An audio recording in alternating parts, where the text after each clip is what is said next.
एक बार फिर से स्वागत है आप सभी का हमारे खास शो पोर्टफोलियो पिक में। मैं कंचन नौटियाल डेली जुड़ती हूँ आपसे हमारे शो के खास सेगमेंट के जरिए, जहाँ पे आपको मिलती है जानकारी बढ़ते गिरते स्टॉक्स के बारे में और साथ ही मिलता है सुझाव हमारे खास एक्सपर्ट्स के जरिए। तो चलिए सीधा चलते हैं रचित खंडेलवाल जी के पास और जानते हैं कि आज वो हमारे लिए कौन सा स्टॉक लेके आए हैं। नमस्कार सर, स्वागत है आपका शो में।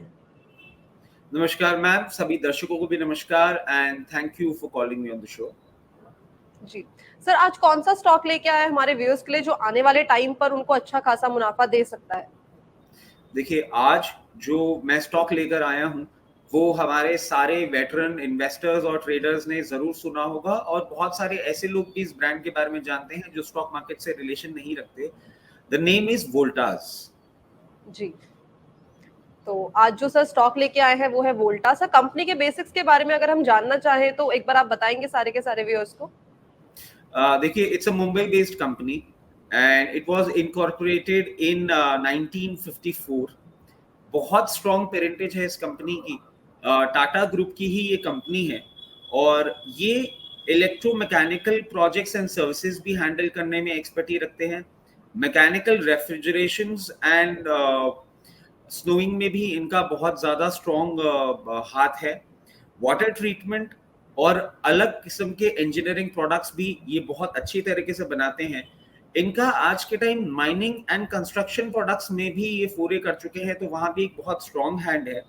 और यूनिटरी कूलिंग प्रोडक्ट्स जैसे कि AC, commercial refrigeration, water coolers और डिस्पेंसर्स, तो ये पूरा का पूरा प्रोडक्ट पोर्टफोलियो ये कंपनी हैंडल करती है। जी, तो ये तो बात हुई कंपनी के बेसिक्स के बारे में कि कंपनी क्या-क्या काम करती है, किस-किस सेगमेंट में है। सर, कंपनी के अगर हम पर्टिकुलरली फंडामेंटल्स की बात करें, लाइक शेयर होल्डिंग पैटर्न क्या है, पीयर्स में कौन सी कंपनीज हैं, पी रेशियो क्या है, वो किस तरीके के हैं इस टाइम पे कंपनी के? देखिए, शेयर होल्डिंग पैटर्न की अगर हम बात कर लें तो promoter holding is quite decent at 30.3%। FII भी 20.58% होल्ड कर रहे हैं, which is again decent enough. DII holding बहुत अच्छी लग रही है मुझे एट 33.36%। पब्लिक डोमेन में it has presence, not much but yes it has at 15.77%। DIIs की जब मैं बात कर रहा हूं तो कुछ मेजर मार्की नेम्स डीआईआईस के हमारे सामने आते हैं, जैसे कि LIC at which holds 10.25% stake in the company. Mirai Asset Mutual Fund holds 2.5% stake in the company. HDFC Life Insurance again, it holds 2.50% stake in the company. जी, अब हम फंडामेंटल्स की और बातें करें तो देखिए, इसको लाने के पीछे एक और कारण जो मुझे समझ में आया वो ये था कि company has shown a good profit growth of 33.17% for past 3 years. It's virtually a debt-free company. Interest coverage ratio also stands quite good at 123.65 and cash conversion cycle हमेशा की तरह मुझे बहुत फैसिनेट कर रहा है at -3.11 days. अब जिस तरीके से हमारा वेदर डिपार्टमेंट, मेट्रोलॉजिकल डिपार्टमेंट और प्रिडिक्ट कर रहा है कि मॉनसून डिले होने वाला है, इस डिलेड मॉनसून से जो हमारे टेम्परेचर एट हायर रेट रहेंगे उसका भी एक बहुत बड़ा एक ट्रिगर फैक्टर ये बन सकता है। मैं समझता हूँ कि जो समर की डिमांड है वो सिर्फ समर सीजन तक नहीं, इस बार रेंज में भी रहने वाली है, तो इनके जो आने वाले क्वार्टर्स हैं वो भी एक अच्छा एक्सेप्शनल रिटर्न शो कर सकते हैं। जहां तक हम जी, बात करें पीयर कंपैरिजन, जैसा कि आप हमेशा पूछती हैं, तो पीयर कंपैरिजन की अगर हम बात करें तो इसमें जो इसके पीयर्स हैं, they are like Blue Star, Amber Enterprises, Johnson Control, Sharp India. इन सब peers में अगर आप देखें तो मुझे जो सबसे अट्रैक्टिव चीज लग रही है that is the EPS of this particular company which stands at 42.47 rupees. अगर हम ब्लू स्टार की बात करें तो it's 38.06, amber enterprises at 14.52, Johnson is -30.21। तो ये एक कारण है। इसके साथ साथ अगर रिटर्न ऑन इक्विटी देखें, again pretty decent compares to the peers, 22.77%. Blue Star stands at 13.26, Amber Enterprises at 3.10, और रिटर्न ऑन कैपिटल एम्प्लॉयड भी देखें तो इंडस्ट्री में it is on the top at 24.08, Blue Star is at 16.23, Amber Enterprises 4.93। तो peer जी comparison और fundamentals ये कुछ कारण हैं जिन कारणों से ये कंपनी मुझे बहुत ज्यादा अट्रैक्टिव लग रही है।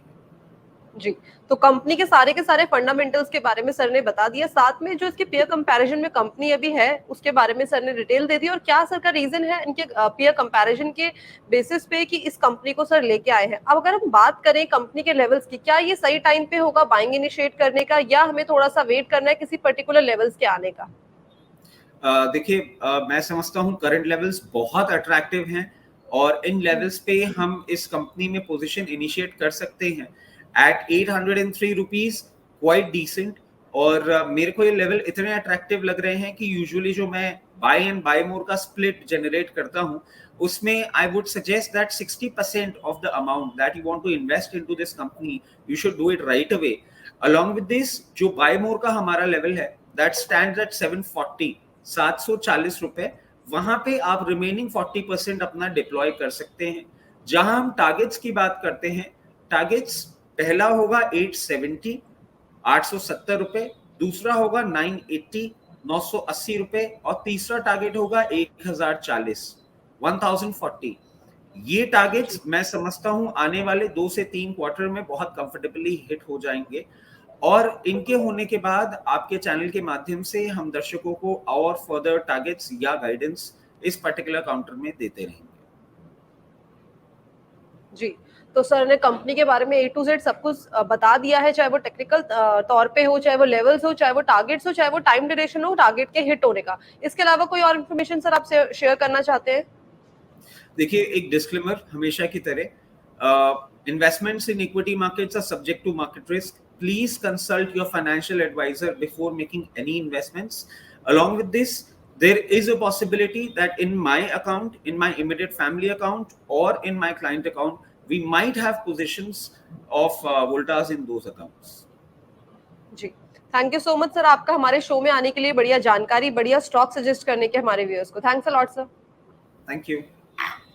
तो ये थे रचित खंडेलवाल जी जो लेके आए थे आपके पोर्टफोलियो के लिए वोल्टास का स्टॉक। ऐसे अलग अलग स्टॉक के एनालिसिस के लिए जुड़े रहिए हमारे खास शो पोर्टफोलियो पिक के साथ। धन्यवाद।